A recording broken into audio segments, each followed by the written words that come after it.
morning and welcome to the breakfast show on Faith FM with Skafy and Lindsay. This is the best place to start your day with positive and uplifting thoughts.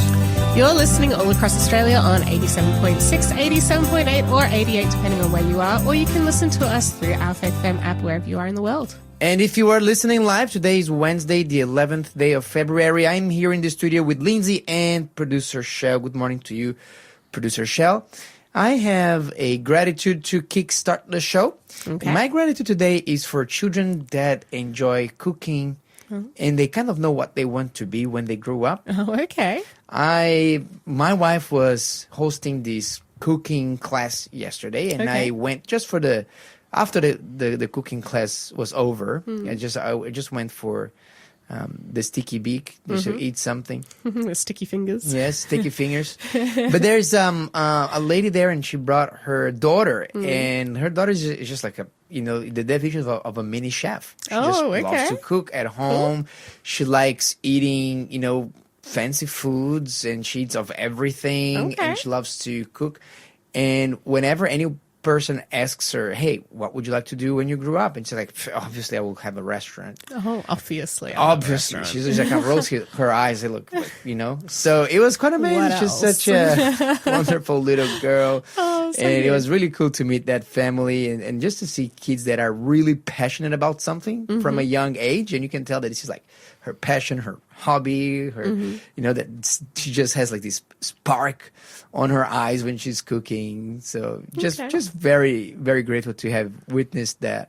Oh, so good. Yeah. What about you, Lindsay? What about me? I am grateful for my new housemate that's moving in. Okay. She is a bundle of fun. So I'm looking forward to her moving in and us living together for the next year. So all right. So so before that, you were just living by yourself? No, I had another housemate. She's moved out now. Okay. So getting a new one. Okay. And, good. Well, we absolutely vibe really well. And what about you, producer Shao? What's your gratitude for today? I am grateful for Tahiti. Yeah? What? Tahiti? Tell us more. I'm heading there tomorrow. Wow. Oh my, Tahiti. Wow. Yeah. What are you looking forward to do once you're there? I have no idea. I mean, we're taking our snorkeling gear and whatnot. It's a new place that I've never been, so it'll just be an adventure. My husband's got some training and different things to do while we're there, but he's got some free time, so he asked me to tag along. And so, we're going to just enjoy getting to know the country, the people, and Yeah, I really hope you get some amazing weather there. Do you know if Tahiti has white sandy beaches as well, or do you know? Because I'm not 100% sure. I haven't looked it up. I'm going to let it be a full surprise for me. It'll be a full surprise, yes. Yep. And then it's gorgeous one way or another. Yeah. So. Yes. And then I'm going to go because I know it's warm. I've looked up the weather, so it'll be really nice and lovely, warm and sunny while we're there. But after I leave there, I go to freezing cold Wisconsin. Okay. So I will be away for a while, so I will miss everybody. But yes, this is my last show for We're going to miss you.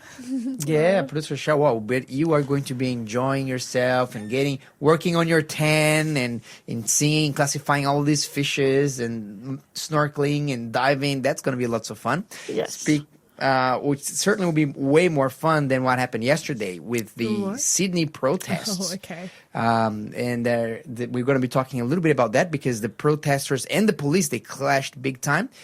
But in our More Like Him segment, we're going to be asking about why did Joseph chose Simon, of all people, to be locked up in jail while his brethren left and went back home. You're listening to the Breakfast Show podcast on Faith FM. Positively different. We are going to ask now producer Shell to serve us a quiz question. So please, producer Shell. I'm just laughing at Lindsay playing with her mic here. Her mic's not cooperating. It's wanting to fall on the floor. Skafy to the rescue. I think it's fine now. I think. Oh no. Okay. Okay. Yeah. That should be fine. I'll just have to scooch over now.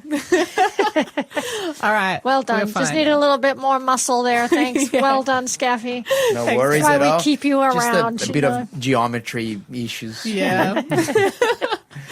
Oh, okay. Quiz time. Quiz time. All right. I had to wait for Skaffy to get back in his seat and get ready. All right. So that the competition is So he's got a fighting fair. chance That's against right. my quick fingers. Which city was taken by the blowing of ram's horns whilst marching around it? I think I know this one. Bum bum. Correct answers everywhere in the studio. Well done. Our phone number here is 0491 064 669 for you to play along with us. Which city was taken by the blowing of ram's horns whilst marching around its walls till they fell? This is a great story from the Bible, very foundational story, I think in so many ways. We're going to be perhaps, exploring it just a little bit when we review the answer to that one. Because now it's time for us to open up our Bibles and see what happened there. So yesterday, Lindsay, Joseph met his brothers after 34 years. 34? I believe it was 34. That's the number that I have in my mind. Do you have a different number? I think it was about 20-ish years since he was sent to Egypt. Maybe he was in his 30s at the time, but I don't think it was 30 Okay, well, I have years. to, definitely have to double check. Yeah. The point is, he had been there for a long time, decades. Yeah. Lots of things have happened. And Joseph was, came in face to face with his brothers. They didn't recognize him because he was, with the full Egyptian attire or his lack wig on thereof. and everything. Maybe wig, maybe bald haired, big eyeliners around, big makeup. He was in disguise. Talking to them in Egyptian, but he recognized them, and he actually wanted to know about the well-being of his younger brother, his beloved Benjamin, whom he missed probably the most of all of the brethren, and he was not there, and he was wondering what happened to them. And they came and says, "Oh yeah, the brother, he stayed at home with my father." And Joseph was like, I don't believe you. Like he knew that they were, pretty much into lying. I mean, not telling the truth was not the most difficult thing for them to do. They would definitely do it. So he says, "No, I don't believe you. You are spies to come in the land. If you want me to believe you, so go back home and bring your little brother, and that will confirm your word. You all will stay here in the prison, and one of you can go back and retrieve him." And then after 3 days, Joseph kind of said, "Look, you know what? I think that's a bit too harsh. You all can go back. Take the food back to your homes. Take the food back to your families, to your little ones. But leave one person here." And they were trying to see who is going to stay back, and there was a bit of a discussion. And Joseph eventually said, "You know what? Here, you stay." And that stayed was Simeon. Why do you think it was Simeon? Look, he could have chosen. Well, could he chose Reuben?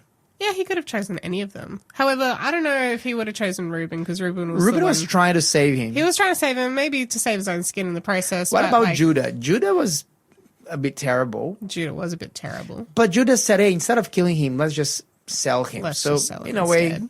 Yeah. I mean, there's Dan, there's Asher, there's Naphtali. Like, there's all these different brothers that he could have picked from. But he picked Simeon specifically. I think that Simeon there's an importance about thing. Producer Shell, what do you think? Fact checking. I'm just sorry. Had to go down a little rabbit hole of how old he was. How much time there it Thank was? you for the Genesis. He was like 41 and verse 46 tells you that he was 30 years old when he stood before Pharaoh. Yeah. And then you had 7 years of plenty. Yeah. And so he's at least 37. This is the 8th year. Yeah. So he's probably around 38 at this time then. Yeah. Yeah, so about 20 years. You were right. That's right. It was not he was as long. 17 when he was sent to Egypt. Yeah. Yeah. Yep. Okay. So, well, yeah, there you go. Thanks 20, for the 21 years. fact checking there, Producer Shell. That's No worries. appreciated. So Simeon has a thing about him. Number one, Simeon and was it Levi? And his younger brother Levi. So they were in line. You have Reuben, then Simeon, then Levi, then Judah. These are the oldest kids from the Leah. Yes. So these are the firstborn boys to Jacob. Mm-hmm. And Simeon and Levi were the ones responsible for the massacre at Shechem because, of what happened to their sister Dinah. So the sister Dinah, she engaged in premarital relationships, intimate relationships with a young bloke. Mm-hmm. And he was the prince, basically. He was a prince Shechem. Of the town. He was in love with her. Mm-hmm. They rushed things. They inverted the order of factors. He wanted to make up. He wanted to make up for that. Hey, look, I can marry her. Yeah. But Levi and Simeon, out of their own accord, say, okay, really, would you like to be part of our family? So why don't you go and circumcise themselves? If that wasn't enough. And the whole village was circumcised themselves. And they took that opportunity when they were the most vulnerable incapacitated to attack them and to kill them and to Mm-hmm. slaughter them. So Simeon and Levi were, I would say, the brothers that, as far as the biblical history knows, they were the ones who have already tasted blood. Yeah. And they were also like spiritual abusers on top of that, because they were like, get circumcised, which is a spiritual practice for them, and then use that as a way to kill them. So they deceived, they lied, but Simeon was the firstborn. I mean, between him and Levi, he was the oldest. Yeah, so he was the ringleader between the two of them. He was the ringleader. So I think that Joseph, of all the brethren, he knew that Simeon probably was the one that was the most wicked at the time. He was the most deserving of being put in prison for a while. Like, can you imagine, like, their dad did nothing about that? Nobody ever held these guys to account. No. Like, this is decades later, they're finally being held to account. Yes, to a certain degree. Yeah. But yeah, so he definitely deserved to be in jail for at least that incident. Yeah. Okay, so this is why Simeon was there. Yeah. Now, let's keep reading here from verse 24, please. I mean, just pausing there. Mm-hmm. Joseph is now the prime minister of Egypt, which is, the leading empire of the world at this point in history. He is also like the chief judge of Egypt. So all the high court... His word is law. His word is law. Everyone comes to him for a final ruling. And so he's very much a man of justice. And he's even meting out justice on his brothers at this point when they're coming to him. So, interesting. Okay. Let's keep going. Yeah, keep going here. Verse 24. Genesis 42. 42, 24. It says, "And he turned himself away from them and wept. Then he returned to them again and talked with them, and he took Simeon from them and bound him before their eyes." I bet that was a bit dramatic. Mm-hmm. Then Joseph gave a command to fill their sacks with grain, to restore every man's money to his sack, and to give them provisions for the journey. Thus he did for them. So they loaded their donkeys with the grain and departed from there. But as one of them opened his sack to give his donkey feed at the encampment, he saw his money, and there it was in the mouth of his sack. So he said to his brothers, "My money has been restored, and there it is in my sack." Then their hearts failed them, and they were afraid, saying to one another, "What is this that God has done to us?" So we reach another crisis moment here. Joseph decides to play another trick. Yeah. Or to do another test. Yeah. And he says, let me put their money back into their sacks. See what happens. What are just they see what do happens. Some people say, look, he just wanted to bless them. But if he wanted to bless them, he would have warned them and say, hey, by the way, you don't need to pay for that. So again, I think it's actually a test. Yeah. 100%. Not so much an opportunity to bless. And what are they going to do? Are they going to say, hey, look, we have all our money back. We dodged that bullet. Shall we just leave Simeon there and just get back home? We have enough food for a long time. So again, Joseph was now, I believe, testing the character of his other brethren with that. Are they going to give the money back? Are they not going to give the money back? Are they going to take it with them? And you know what? This story reminds me a lot of the story of a Bible principle here, Lindsay. God, I think he does exactly the same with us. He puts a lot of money in our things, in our little sack. Okay. And he just waits and see what we are going to do. And he does that on a regular basis. Do you know what am I talking about? No, tell me. I'm talking about a principle called tithing. Ah, yes. Because tithing, the Bible says that tithes belong to the Lord. They are not ours. It's like God, whatever is your salary, whatever is how much you earn, God is giving you 10% more of what you normally would earn, period. And it's saying here that this 10% is actually his. It's his money in your backpack, in your sack, just to see, okay, let me see what you're going to do with it. Are you going to get it and splurge it and use it for yourself, or are you going to have the honesty and decency to return it to me? So it is a test. It's a test of character, big time. Well, some people, they don't know, they're ignorant about it, and in these cases, God, I think he overlooks. But for the people that are really genuinely, sincerely trying to understand what is God's will for their lives, they realize, hey, wait a minute, there's this thing here. And I actually find quite surprising that a lot of people who are believers and they do not practice the principle of tithing, what I find surprising is to say, hey, do you think that God would have no means to test if the number one idol in the world would be tested in your heart? Don't you think that God wouldn't have a plan for all of your life, including your money, which is one of the most important systems that we have in our lives? Yeah, without true. money, there's lots of things that you cannot do. Yeah. So in a very similar way that Joseph tested the sincerity, the honesty of his brethren by returning their money with their things, God does exactly the same thing. Just wanting to see if we are going to recognize that portion, because if everything belongs in this planet belongs to God. And God says, look, you can do whatever you want with 90%, but 10%, it's mine. I'm going to give it to you just to see if you're going to give me back, just to see where your heart is in this matter. Yeah. No, it's a good test. Yeah, to see if you're honest or not. This is. You can say, oh, I'm an honest person. Do you return your tithe? Yeah. I mean, if you understand that truth. No. So you're not honest. If you're not honest to God, what makes you think that you're honest with other people? But I'm honest in 90% of other things. Okay. You cannot be 90% honest. You cannot be 90% pregnant. You're either honest or you're not honest. You're either pregnant or you're not pregnant. There's not such a thing as being half pregnant or being half honest. Yeah. So this is how God tests honesty, is through tithe. If you haven't been tithing and you're impressed with it, or if you'd like to learn more about it, text me here.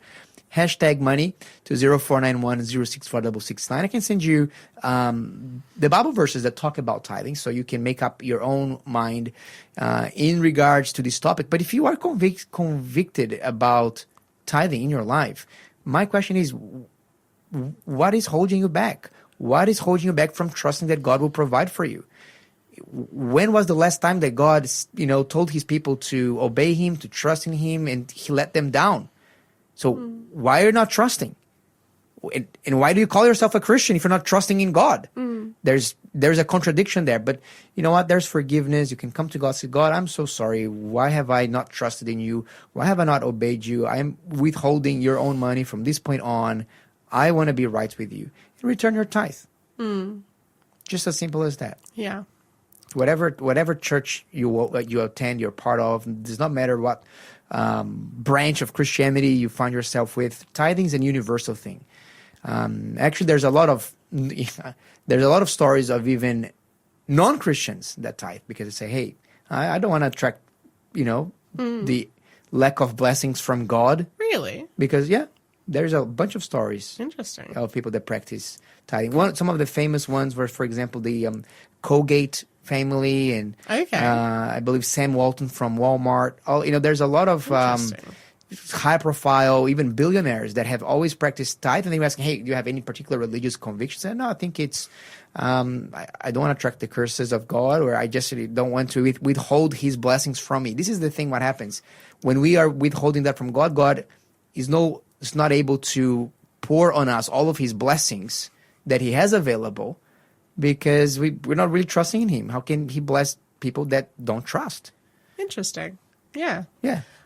I'm fascinated by this idea of these billionaires or whatever, like tithing, giving offerings to God in order to tick the right box, but they actually don't have a relationship with Him. That's fascinating to me.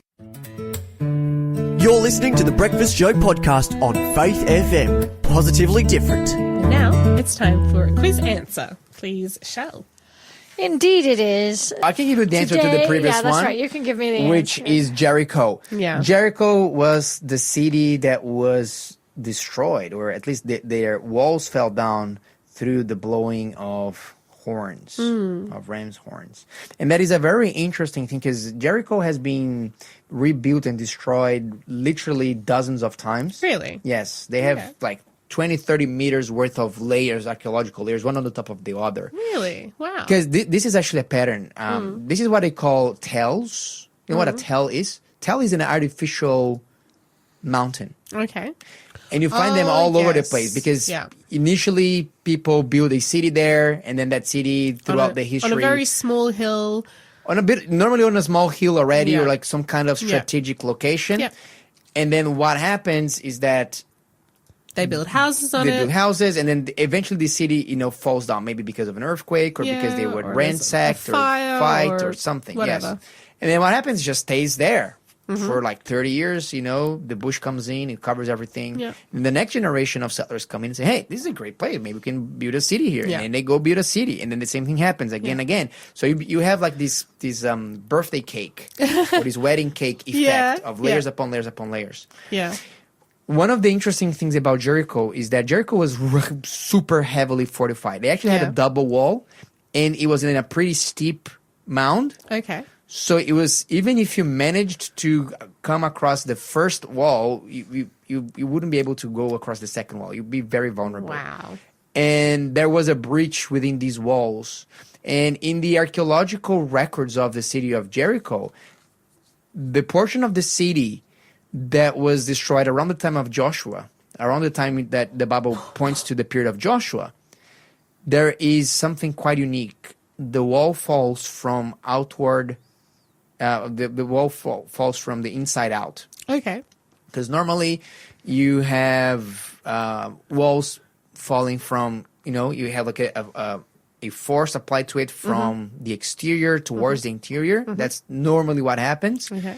But for some reason, those walls, they fell outward in the archaeological site, which a lot of archaeologists, they point towards, hey, this must have been what happened. They must have been like a supernatural destruction. And some people say, yeah, but maybe it could have been an earthquake and so on. But then it's only very localized as well. Yeah. So that is actually the best explanation to explain that is it fell miraculously. That's amazing. Yeah. Are we ready for another one? We're ready. I'm going to beat Okay. you. All right, well, be my guest. No competition. No No competition competitive here. spirit here. It's so good for you to be competitive. All right, let's see, Lindsay. I hope that you can earn your title of champion of today's quiz game. Who prayed for forgiveness and strength to push down two pillars and bring the walls of a building tumbling down upon his Philistine captors? I know the name. I just wrote it in Yes. Hebrew just in case. Let me see. What did you write? I'm training producer Shell so she can read things in Radio. Hebrew. Okay. Do I get any say in this? No. Okay. All right, our number is 0491-064-669. Who prayed for forgiveness and strength to push This down one was two readable. pillars? Come on. This one was so It readable. was. And bring the walls of a building tumbling down upon his Philistine captors. Who was that person? Yes. Text in if you know it. Please do.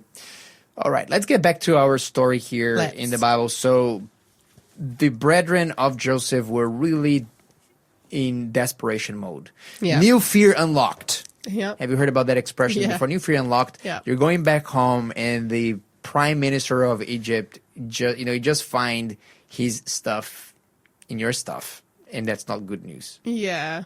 That's no good.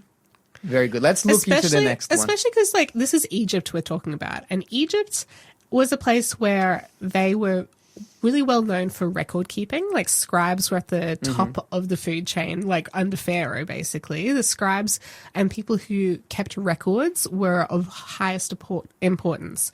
And we can even see this in the story of Joseph and the famine, because at one point Joseph tells the scribes, stop counting the grain, right? So that was like scandalous for them.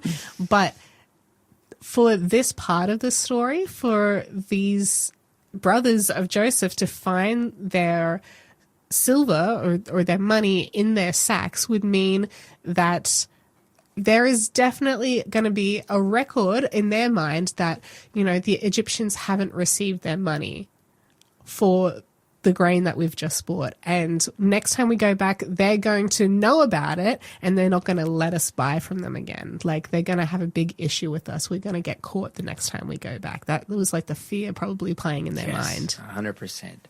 So let's see what happened next in verse 29. Verse 29 says, "Then they went to Jacob their father in the land of Canaan and told him all that had happened to them, saying, 'The man who is Lord of the land spoke roughly to us and took us for spies of the country. But we said to him, we are honest men. We are not spies. We are 12 brothers, sons of our father. One is no more, and the youngest is with our father this day in the land of Canaan.' Then the man, the Lord of the country, said to us, 'By this I will know that you are honest men. Leave one of your brothers here with me. Take food for the famine of your households and be gone. And bring your youngest brother to me, so I shall know that you are not spies, but that you are honest men. I will grant your brother to you, and you may trade in the land.' Then it happened, as they emptied their sacks, that surprisingly each man's bundle of money was in his sack. And when they and their father saw the bundles of money, they were afraid. And Jacob their father said to them, 'You have bereaved me. Joseph is no more, Simeon is no more, and you want to take Benjamin? All these things are against me.' Then Reuben spoke to his father." Just pause here for 1 second. Don't you find ironic? Mm-hmm. What? "You have bereaved me. Joseph is no more. Simeon is no more. Now you want to take Benjamin." Like, he says, "You have taken things away from me and grieved me." Yeah. "You have taken things away from me," and the first thing he names is Joseph. Mm-hmm. He doesn't know, but like, I think subconsciously there is some kind of an inkling. I think that there might be an inkling there. I agree with you. I was actually dismayed here for a different reason. Okay. I found another thing that was ironic. I'll tell you exactly what it is. Tell me. But I also find super interesting how the Bible describes Jacob. Jacob was a very emotional guy. Yeah, he was. He's like, he was touchy-feely. he's over the top. He's very, everything, Well, he was a mummy's boy back in the day. Mummy's boy. He was gentle, always in the tents and he cooking. Cries. He likes a good drama. He's a drama queen. Yeah, he's a bit of a drama king. Yeah. Yeah. But you know what I find ironic? What? Is that the brothers of Joseph, yeah, they were really going and making a huge effort to prove that they were not that they were honest, right? Mm-hmm. Said, "Father, we told them that we are honest men," and so on. But it just told the father, or just withdraw from the father, one fact: they knew already that the money was in their grain sacks. Well, their money. One guy knew. I think they all knew, because when you look at verse 28, it says, "Then he said to his brothers, 'My money has been returned. Behold, it's even in my sack,' and their hearts sank." But they didn't tell that part to the father. Well, they only looked in the one sack, so they probably thought, oh, only this one guy has had his money put in his sack. But they have omitted that from the father as well, right? That's true. I don't know. Maybe not. Maybe you were saying like, hey, you're acquitting them. Yeah, I think only one guy realized that he had money in his sack, and the rest of them found that all of them had money in their sacks when they got home and they saw their dad. So all of a sudden it's gone from bad to much worse. Like, oh dear, what is going on here now? Like, that one brother, he wasn't going to be able to go back to Egypt and face them, but now none of us are going to be able to go back and face them by the looks of it. Okay. That's what I'm seeing here anyway. I can see that. All right, so let's keep going here. Let's see what happened. So verse 37.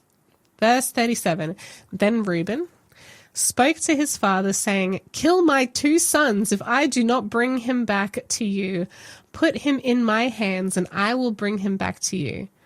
But he said, my son shall not go down with you, for his brother is dead and he is left alone. If any calamity should befall him along the way in which you go, then you would bring down my grey hair with sorrow to the grave.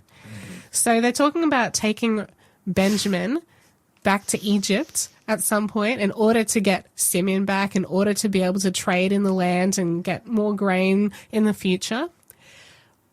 And obviously, Jacob does not like this idea. He's got his one little duckling, which is Benjamin, the only remaining child of his favorite wife, and he's not at all interested in letting Rachel's only son go. Yeah, he's not being very rational, I would say. He's not. But he's saying, hey, look, let Simeon perish. I don't care Let about the Simeon Pharaoh so think that we are not honest people, that we stole for him. But Benjamin, he's not coming back. He's not going anywhere, guys. No. Man. And so it's like interesting, the oldest son, Reuben, he's saying to his dad, kill my two sons if I don't bring him back. Like. Yeah, but at the same time, father's saying, Reuben, so you don't bring him back. And do you think that then you're expecting me to kill my two grandkids? Yeah, like, how's that supposed to work? Yeah, it's not going to happen. It's interesting to see how they're... No. But look, I feel the sincerity in Reuben's heart. You know, he kind of saying, look, father, like, These are my beloved sons. My beloved sons. Yeah. I take them. I'm giving my life here. Yeah. Benjamin is going to come back. But there's nothing that these boys could say to change Jacob's mind. No, certainly not in that moment. He was at the height of his emotions. This is a crazy time. His sons have come back. All the money's in the sack. This is a drama, and he's in his drama mode. And Jacob's like, nah. Yeah, let's talk about this just for a moment here, can we? Let's. And because there is such a thing as the right timing to talk to people about things. Certainly not this moment for that particular topic. No. For Jacob. You know what? I actually admire one big thing about a lot of African people. Yeah. I'm thinking here particularly from, Africans from Angola, Mozambique. I had more contact with them because they also speak Portuguese. Okay. There were, a few of them in Brazil, and I met some of them. And I heard some stories about that. But I know that in other African countries, they do this. I think it's a terrific habit that they have. When they come to talk to you about something, particularly if it's in a business section, they're going to come to you and they're going to say, hello, Miss Lindsay, how are you doing? Are you all right? How's your family? How's your mom? How's your dad? How's everything? And you're kind of like we with our Western, productivity mindset. We're saying, hey, just spill the beans. Like, what do you want? Yeah, get to the point. But this is the thing. They actually are going to they are asking these questions with a very intentional reason. Yeah. And the reason being is they're testing the waters. Yeah. They wanted to see where you are psychologically that day. Yeah. Because if they're going to ask you for something or they're going to deliver some news, they want to test the waters first and see, hey, what's your state of mind? Yeah. Are you going to be likely to say yes? Are you in a good mood? Or is there because, for example, if you say, oh, I'm terrible, my son is sick, my family is sick, then they'll say, oh, so no worries, let me pray for you. I hope that your family will be... They're not going to make the same request, or at least definitely if they do, they're going to have a completely different tone because they understand, like, wow, you're dealing with a lot of things right now. Yeah. And hearing that story is interesting because Reuben, he was not able to read the room. He was not able to read the father's desperation mode and his words. He's using a lot of very emotionally charged words here. Yeah. You have bereaved me of my children. Joseph is no more. Simeon is no more. Who said that Simeon is no more? Simeon is just there. He's fine. He's being taken care of. But in his mind, he's gone. And then Benjamin, he's already catastrophizing. If you would take Benjamin's going to die for sure, 100% sure. There's no question about it. And then Reuben tried to negotiate with him during that time where his prefrontal cortex was totally not working at all. He's completely playing on the middle brain here with the emotions. And he's trying to negotiate just the same thing as trying to bargain or to negotiate or to try to reason with a toddler when they are having their emotional crackdown. Try. It's not going to work. Yeah. There's the logic function of their brain is just not working. You just have to wait until they self-regulate and then you talk to them. Yeah. And I think this is but I think that we can learn from our African brothers and sisters in that regard. And I think that even in our culture here, it's good to, hey, how are you going? How's your family? Just like asking a little bit, see how the person is. Sometimes we can pick it up just by looking at their face. Yeah. You know, have you had a good night of sleep? You know, you can ask these questions, how you're going. And depending on the answer, you already know, okay, so-and-so's patience is a little bit more limited. Their energy level is a bit more limited. Perhaps they're a little bit down. So I'm going to take it easy here. I've got a feeling that these brothers had gotten so used to Jacob being irrational that they just worked around him for the last 20 years, because we see at the time when they sold Joseph and they came back and said, oh, here's his coat. It's all bloody and torn up from some wild animal eating him. That it says that Jacob would not be comforted. Right? He stayed in a state of grief that whole time. He refused to come out of it. He would not be comforted. And so 20 years later, he's probably still just traumatized and dysregulated and refusing to come out of that, refusing to move on. And just, I'm guessing that these brothers have just managed to work around him for all of these years. And in this moment, they're not able to work around him. They're definitely walking on eggshells here, and they know how dad looks like, how their dad is. Yeah. But, so what's going to happen? Is this going to be the end of this story? Are they just never going to see Joseph again? Are they never going to see Simeon again? And is Benjamin never to step foot in the land of Egypt? Well, if you'd like the answers to these questions and more, you have to tune in tomorrow, because tomorrow we will continue that story and find out what happened. What is going to be the resolution of that crisis? You're listening to the Breakfast Show podcast on Faith FM. Positively different. And we are going to now reveal the answer to our previous quiz question. So the mic is with producer Shell now.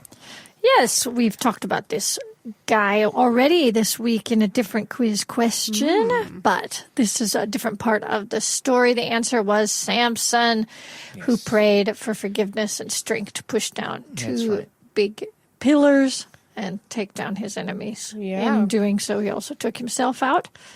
But kamikaze situation. Yeah, that's right. It was a very sad story. Samson, he had everything to be the most amazing judge of all times, but yet, because of his weakness for women, he threw it pretty much all out. Well, but the good thing is that we also learned through that story about redemption, about forgiveness, about not ignoring the voice of the Holy Spirit for a long time, because that we can get dull, and also how God is able to accomplish his purposes even through broken human beings that sometimes are not necessarily following God, being faithful to God, but God still manages to work through them. There's also the imagery that comes through. If you imagine how he pushed over the pillars with his arms stretched out wide and sacrificed himself to kill all of his enemies, his arms were stretched out wide just like Jesus was on the cross. Yeah, so there's like pointing forward to Jesus. Yeah, man, I never thought about that one. There you go. Yeah,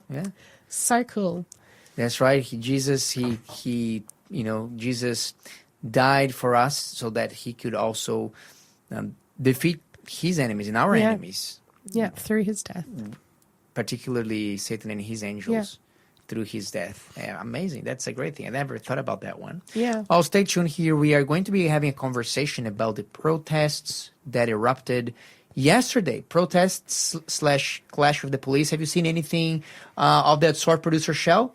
Yes, Producer Shell has seen, so she'll be able to participate, to join the conversation. There had been a lot of videos circulating online, and people are asking themselves, hey, has the police been involved in use of excessive violence? That's definitely a narrative that is emerging. Thanks for being a part of the Faith FM family. Join our community on Facebook or get in touch at 1-800-FAITH-FM.